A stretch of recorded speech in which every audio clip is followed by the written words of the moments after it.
Nakadagdag pa ng gulo sa mundong to yung naiwang kong baril ni Doc. Kailangan ko na talagang mahanap si Amber. Dr. Douglas, malapit nang mamunga ang mga halamang gamot. Nandoon na silang lahat sa halamanan, Doktor. Lahat ng pwedeng mag-harvest, Doktor, nasa loob na ng barn. Ikaw na lang ang hinihintay, Doktor. Kung gayon, tayo na.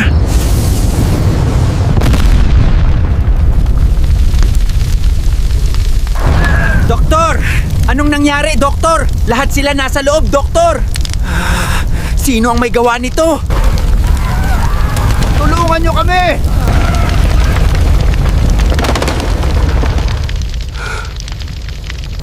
Sino kaya ang may gawa nito, Doktor? Si General Catdog lang ang may kayang gumawa nito. Wala nang iba. At ako nga! Kamusta ka na? Dati kong kaibigan, Douglas? Napakasama mo, Catdog! Hindi makapusa ang ginawa mo! Lahat kami!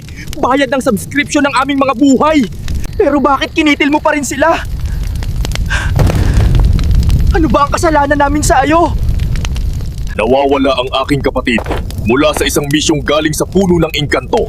At ayon sa ulat, nasa iyong lugar ang kanyang hover. Nagpadala ako ng isang grupo ng mga pusang gala kanina sa pag-aakalang mga pusa ni Kat Bernardog ang kumuha kay Armandog. Ngunit ang ulat sa akin ay isang estranghero na nagtataglay ng mahiwagang sandata ang umubos sa mga alagad ko. Pero walang kinalaman ng mga puspin dito. Hindi ba't ikaw ang dapat na magtatanggol sa amin? Ngunit ngayon, bakit ikaw na nasa kapangyarihan ang umaapi sa aming mahihina at mahihirap? Ang lupain ang aking pinagtatanggol, Douglas, at hindi ang mga naninirahan dito. Kayong mga puspin, kayo ang pinakamahinang lahi ng mga pusa. Pero ayon sa alamat, ay puspin ang pinanggalingan ng lahat ng pusa sa mundong ito. Hindi ko matanggap na galing sa mahihinang nilalang na kagaya mo ang lahat ng pusa sa mundong ito. Isang kahibangan na ang isang pusang magandang lahing katulad ko ay nanggaling sa isang puspin? Tanging ang inyong kaalaman sa halamang gamot ang dahilan kung bakit ko kayo binubuhay. Mga hangal kayo upang maniwala sa subscription. At ngayon mayroon kayong tinatagong estranghero mula sa akin. Ay parang hinatulan nyo na din ang kamatayan ng inyong mga sarili. Kinain ka na ng kapangyarihan ng mahiwagang sandata, Catdog, na wala na ang pagkapusa mo at naging ganid ka na sa kapangyarihan. Sa mundong ito, Douglas, ang mga makapangyarihan at may mahiwagang sandata lamang ang may karapatang mabuhay. Ngayon, bibigyan ko kayo ng huling pagkakataon. Nasaan ang estrangherong may mahiwagang sandata? Wala na ang estrangherong hinahanap mo. At wala kaming kinalaman sa kanya. Sinubukan niya lang iligtas ang mga pasyente ko. Hinaras ng mga pusa mo ang mga pasyente ko. Mabibigyan ko na sana sila ng gamot, pero sinunog mong lahat ang mga halaman. Pasensya ka na, Douglas. Pero sabihin na nating, matagal na akong namumuhi sa inyong mga puspin. Ginamit ko lamang kayo para sa mga ginto at mga halamang gamot ninyo upang palakasin ang aking hukbo. Ngayon, magpaalam ka na, Douglas.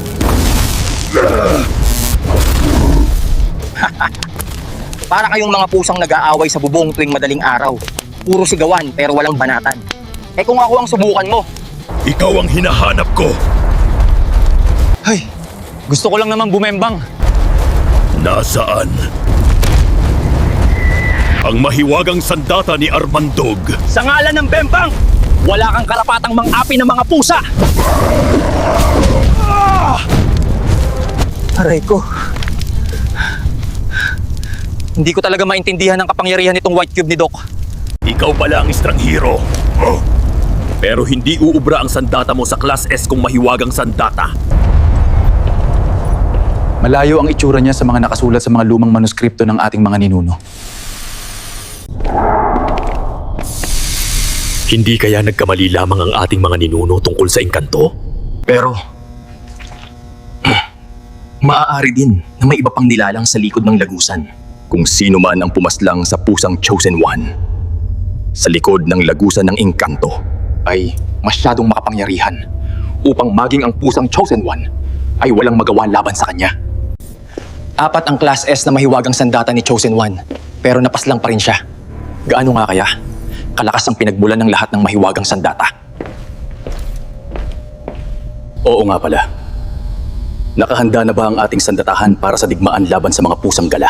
Oo. 2 batalyon ng mga sundalo ang ipinadala ko para sa pag-atake natin kila General Catdog. Magaling.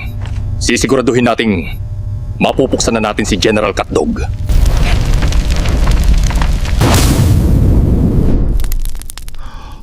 Masyadong malakat ang pusang to! Tatapusin na kita, mahinang nilalang.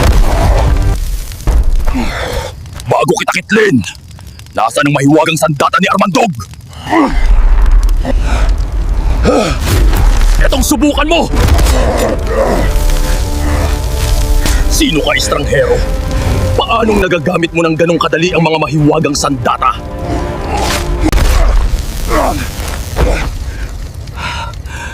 Gusto ko lang naman bumembang. Heist! At least, kahit papaano, napalaya ko sila laban sa salbahing pusa. Ginoo! Napakalakas mo! Napuksa mo si General Catdog! Naku po, napakalaking problema nito! Paano na to ngayon? Teka, bakit malaking problema? Hindi ba dapat tapos na ang problema kasi wala na yung umaapi sa inyo? Ginoo! Si General Catdog lamang ang tanging dahilan kung bakit hindi kami nasasakop ng ibang mga lahing pusa. Ngayon na wala na siya, wala na rin. Wala na ang may kakayahang maging general sa mga sundalong pusang gala para lumaban sa digmaan ng mga pusa. Hindi ko maintindihan. Anong digmaan ng mga pusa? Kami ay nasa kalagitnaan ng isang malaking digmaan ng mga pusa, Ginoo.